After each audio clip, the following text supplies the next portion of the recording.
ఏకాదశి సందర్భంగా శ్రీకాకుళం జిల్లా కాశీబుగ్గలో తొక్కిసలాట జరగడంతో దాదాపుగా 9 మంది భక్తులు అయితే చనిపోవడం జరిగింది. నిజంగా చాలా చాలా చాలా బాధాకరమైన సంఘటన. సో ఈ సంఘటనకు కారకులు ఎవరు? ప్రభుత్వాల నిర్లక్ష్యమే ఈ యొక్క సంఘటనకు కారణమా, లేదంటే సరైన ఏర్పాట్లు చేయకపోవడం వల్ల ఇలాంటి సంఘటన జరిగిందా? ఎందుకంటే గతంలో పుష్ప దగ్గర నుంచి మొదలుకుంటే మొన్న విజయ్ నిర్వహించినటువంటి పొలిటికల్ సభ దాకా ఏదో ఒక రకంగా తొక్కిసలాట అయితే జరుగుతున్నాయి. నేడు ఈ రోజున కాశీబుగ్గలో కూడా అలాగే తొక్కిసలాట జరిగి అమాయకులైనటువంటి భక్తులు చనిపోవడం నిజంగా చాలా బాధాకరం. మరి దీనికి బాధ్యులు ఎవరు? ఇలాంటి సంఘటనలు జరిగినప్పుడు పవన్ కళ్యాణ్ గారిని ఎందుకు విమర్శిస్తున్నారు? సనాతన ధర్మాన్ని ఎందుకు తీసుకొస్తున్నారు? చంద్రబాబు గారి పైన విమర్శలు ఎందుకు చేస్తున్నారు? లోపం ఎక్కడుంది? ప్రభుత్వాల పైన ఉందా, లేదా ఇక్కడ తప్పు ఎవరిది? ప్రభుత్వాలదా, లేదంటే సరైన జాగ్రత్తలు తీసుకోలేని అక్కడ ఉన్నటువంటి యాజమాన్యాలదా? అసలు ఎవరిది తప్పు? ఎందుకు ఇలాంటి సంఘటనలు పదే పదే పునరావృతం అవుతున్నాయి? అసలు తప్పు ఎవరిది? అసలు కాశీబుగ్గలో తప్పు ఖచ్చితంగా ప్రభుత్వానిదా, లేదంటే అక్కడ ఏర్పాట్లు చేయలేకపోయినటువంటి ఆ యొక్క టెంపుల్ నిర్వహిస్తున్నటువంటి వాళ్ళదా అనేది మనం మాట్లాడుకుందాము. చలో టాపిక్లోకి వెళ్ళబోయే ముందు దయచేసి ఒక లైక్ ఇవ్వడం మర్చిపోకండి. వీడియో పూర్తి అవ్వండి. నచ్చితే మాత్రం మీ విలువైన కామెంట్ తెలియజేయండి, సబ్స్క్రైబ్ చేసుకోండి. చలో టాపిక్లోకి వెళ్దాం. మనందరికీ తెలుసు, మొన్న పుష్ప సినిమా రిలీజ్ సందర్భంగా తొక్కిసలాట జరిగితే మనందరికీ తెలుసు రేవతి అనే ఆమె చనిపోయింది. అదే విధంగా మొన్న బెంగళూరు ఏదైతే ఉందో రాయల్ ఛాలెంజ్ బ్యాంక్ కప్పు గెలిచిన తర్వాత ఎంతమంది తొక్కిసలాటలో మరణించడం మనం అందరం చూసినాము. మొన్న తమిళ హీరో విజయ్ గారు నిర్వహించినటువంటి పొలిటికల్ సభలో కూడా ఎంతమంది అమాయకులు అనే అభిమానులు చనిపోయారో మనం చూసినాము.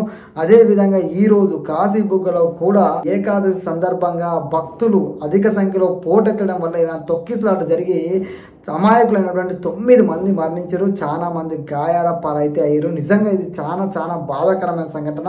అసలు ఎవరిది తప్పు? మనం ప్రభుత్వాలను తప్పు పడదామా, లేదంటే అక్కడ ఏర్పాట్లు చేయలేకపోయినటువంటి అక్కడ నిర్వహించే నిర్వాహకుల తప్పు అందామా? ఎవరిని నిలుద్దాము? ఒకసారి ఆలోచన చేయాలి. ముఖ్యంగా ఈ గుడి కాశీబుగ్గలో ఉన్నటువంటి గుడి 92 ఏళ్ల పాండా అనే వ్యక్తి సొంత ఖర్చుతో నిర్మించుకున్నట. 4 నెలలు అవుతుందట ఈ గుడి ఓపెన్ అయ్యి. ఈ 4 నెలల్లోనే ఈరోజు ఏకాదశి కాబట్టి ఒక 3 నుంచి 4 వేల మంది వస్తారని నేను అనుకున్నాను. కానీ అంతకు మించి ఈ 15 నుంచి 20 వేల వరకు జనం వస్తారని నేను అస్సలు ఊహించలేదు. ఇంత జనం ఏ విధంగా వచ్చారని నాకు తెలియదు.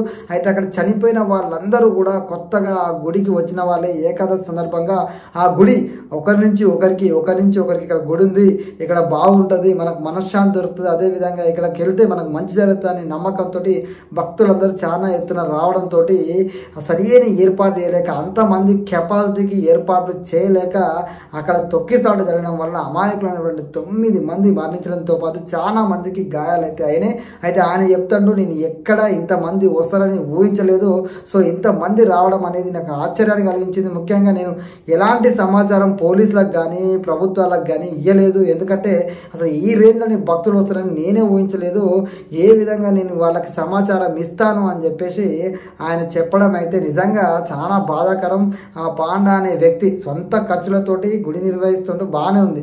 కానీ ఇంతమంది వచ్చినప్పుడు అట్లీస్ట్ అక్కడికి వచ్చినప్పుడైనా కనబడుతుంది కదా, ప్రభుత్వాలకు కనీసం సమాచారం ఇవ్వాలి, కనీసం పోలీసు వారికైనా సమాచారం ఇవ్వాలి కదా. తప్పు జరిగిన తర్వాత బాధపడే కంటే ముందే ఆలోచనతోటి కనీసం ఒక సమాచారం ఇస్తే అయిపోయి ఉండేది. ఈ విషయం మీద చంద్రబాబు నాయుడు గారిని, అదేవిధంగా ప్రభుత్వం మీద అయితే ప్రతిపక్షాలు విమర్శలు చేస్తున్నాయి. సరైన జాగ్రత్తలు తీసుకోకపోవడం వల్ల ఇలాంటి సంఘటన జరిగింది. నిజంగా చాలా బాధాకరమైన సంఘటన. దీనికి కారణం ప్రభుత్వమే అని చెప్పేసి మరికొందరు అయితే విమర్శలు ఇస్తారు. అయితే ఏకంగా నారా లోకేష్ గారే ఆ సంఘటన జరిగిన ప్రదేశానికి వెళ్ళి ఎలా జరిగింది, అక్కడ ఉన్న భక్తుల గురించి, అదేవిధంగా అక్కడ ఉన్న వాళ్ళందరినీ అడిగి తెలుసుకుంటూ నిజంగా ఇలాంటి సంఘటన జరగకూడదు, ఇలా జరగడం దురదృష్టకరం అని చెప్పేసి ఎక్కడైతే చనిపోయిన వ్యక్తులు ఉన్నారో, అదేవిధంగా వాళ్ళ కుటుంబ సభ్యులు ఉన్నారో, అదేవిధంగా అక్కడ జరిగిన విధానం గురించి తెలుసుకొని వాళ్ళందరి మధ్యకి వెళ్ళి డైరెక్ట్ సంఘటన జరిగిన ప్లేస్కి వెళ్ళి మరి ఆయన పరామర్శించడం అయితే జరిగింది. చనిపోయిన భక్తులకైతే 15 లక్షల రూపాయల ఎక్స్గ్రేషన్ అయితే వాళ్ళు ప్రకటించారు. గాయపడ్డ వాళ్ళకు కూడా ఎక్స్గ్రేషన్ వాళ్ళు ప్రకటించడం అయితే జరిగింది.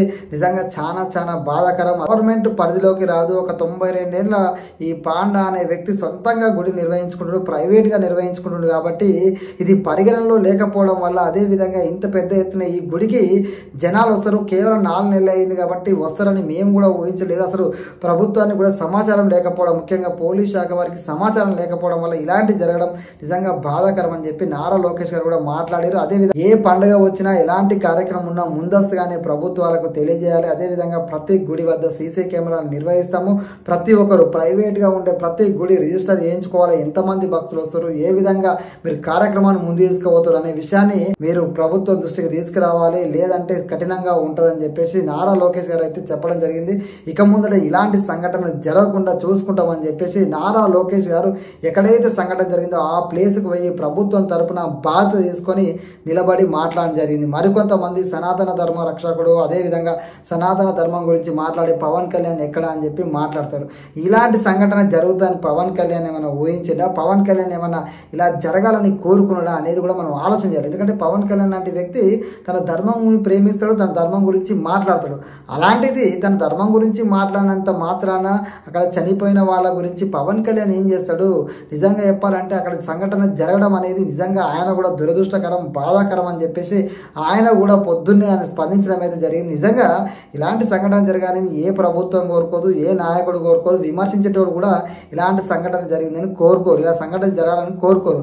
కాకపోతే ఏదైతే భక్తులు 9 మంది చనిపోయారో దీన్ని దయచేసి రాజకీయం చేయొద్దు. ఎందుకంటే రాజకీయం చేయడం వల్ల ఏమంటే రాజకీయం చేయడం వల్ల నిజంగా ఈ సమస్య అనేది పెద్దగా అవుతుంది తప్ప ఇలాంటి సంఘటన జరగకుండా ఫ్యూచర్లో ఎలాంటి చర్యలు తీసుకోవాలి, ఏ ప్రభుత్వం వచ్చినా కూడా ఇలాంటి సంఘటనలు జరగకుండా ఉండడానికి ఎలాంటి జాగ్రత్తలు తీసుకోవాలనే విషయాన్ని ప్రభుత్వాల దృష్టికి తీసుకొస్తే బాగుంటుంది. కానీ ఈ చనిపోయిన దాని మీద పవన్ కళ్యాణ్ సనాతన ధర్మ రక్షకుడు ఎక్కడ, చంద్రబాబు నాయుడు గారి వల్లనే ఇలా జరిగింది, చంద్రబాబు నాయుడు గారే అసలు ఎలాంటి చర్యలు తీసుకోలేదంటే ప్రతి విషయం ఎక్కడ ఏం జరుగుతుందనే విషయం వాళ్ళ దృష్టికి ఏ విధంగా వస్తుంది. ఇలాంటి సంఘటన జరగాలని అయితే ఎవరు కోరుకో, ఇలాంటి సంఘటన జరిగితే వాళ్ళు కూడా పరిశాన్ అవుతారు. ఎందుకంటే వాళ్ళ ప్రభుత్వంలో ఇలాంటి సంఘటన జరగడం నిజంగా దురదృష్టకరంగానే భావిస్తారు ఎవరైనా సరే.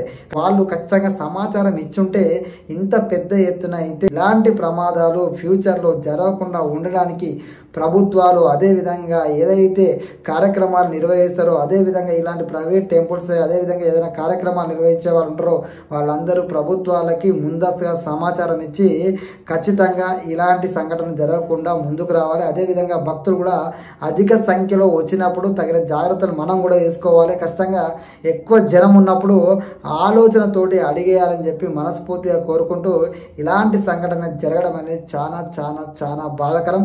ప్రభుత్వాలు కూడా వాళ్ళు ఏదో విమర్శ చేస్తారు, మేము తిప్పి కొడతాం అన్నట్టు కాకుండా ఇలాంటి సంఘటనలు జరగకుండా ఉండడానికి, పునరావృతం కాకుండా ఉండడానికి కఠినమైన చర్యలు తీసుకోవాలి, తీసుకుంటారని నేను మనస్ఫూర్తిగా ఆశిస్తూ జై హింద్.